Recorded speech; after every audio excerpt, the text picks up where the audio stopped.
তবে আমার দৃষ্টিতে কিন্তু পড়ে নাই। আপনাদের দৃষ্টিতে যদি পড়ে থাকে তাহলে একটু ভেজাল তো লাগতে যাচ্ছে। বাট আমার কাছে মনে হয়েছে, আমি এটা দেখিনি, আমি দুইটা ছবি দেখছি। একটা হচ্ছে ইসরায়েলের প্রধানমন্ত্রী নেতানিয়াহু এবং আরেকটা ভারতের প্রধানমন্ত্রী নরেন্দ্র মোদী, কিন্তু ট্রাম্পের ছবি কি কোথাও ছিল কিনা। দর্শক, বাংলাদেশে আজকে স্মরণকালের সবচেয়ে বড় সমাবেশ অনুষ্ঠিত হয়েছে আমাদের ভাইদের জন্য। আর এই সমাবেশের আগে পরে বেশ কিছু দৃশ্যপট এখানে চিত্রায়িত হয়েছে। একজন ভাই দুটা ছবি টানাইয়া তিনটা রূপসা দিয়া এরকম নিচে টানতেছিলেন, আর রূপসাগুলার গিয়া তাদেরকে আদর করতেছিল, তাই না? এই ছবি এবং দৃশ্য এগুলা চলে গেছে কোথায়? আন্তর্জাতিক গণমাধ্যমে।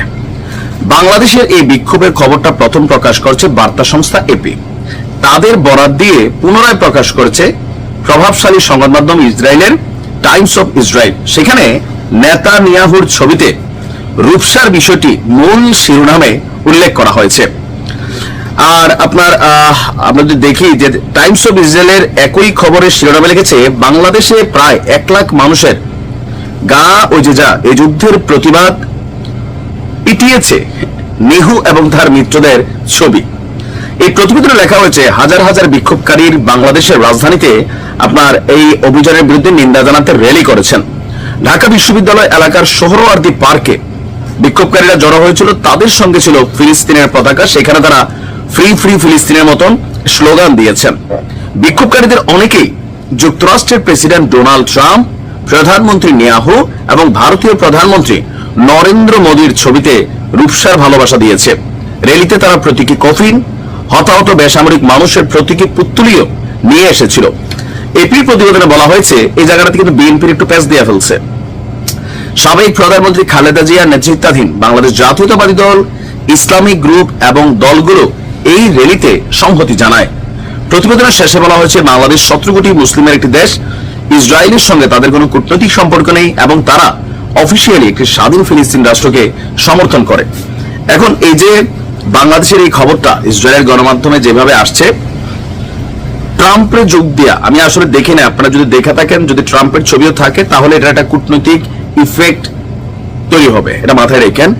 কারণ কোথাও না কোথাও আমেরিকার সাথে বাংলাদেশের এই মুহূর্তে এই ইন্টারিম সরকারের একটা পজিটিভ সম্পর্ক তৈরির পথে। তার মাঝখানে এগুলো হলে আবার ওই যে ঘুরে ফিরে যে বাংলাদেশে একটা গ্রুপের উত্থান, দেখো এরাও তো এটা, বা এই যে আলোচনাগুলো বরাবর বাংলাদেশ নিয়ে হচ্ছিল, 5 আগস্টের পর অনেকে মুক্তি পাইছে যারা জঙ্গিবাদের সাথে সম্পৃক্ত ছিল, এরকম একটা কিন্তু জিনিস তারা তৈরি করার চেষ্টা করছে। প্রকৃতপক্ষে কে সঠিক কে ভুল এটা জানার দরকার নাই মোরলদের কথা হচ্ছে, আবার বিপরীতে আঙ্গুল তুলবা, আঙ্গুল মোসরা দিয়ে দিব। নেহুর জানা উচিত সারা পৃথিবীর মানুষ তারে কি পরিমাণ রূপসার ভালোবাসা দেওয়ার জন্য প্রস্তুত হয়ে আছে।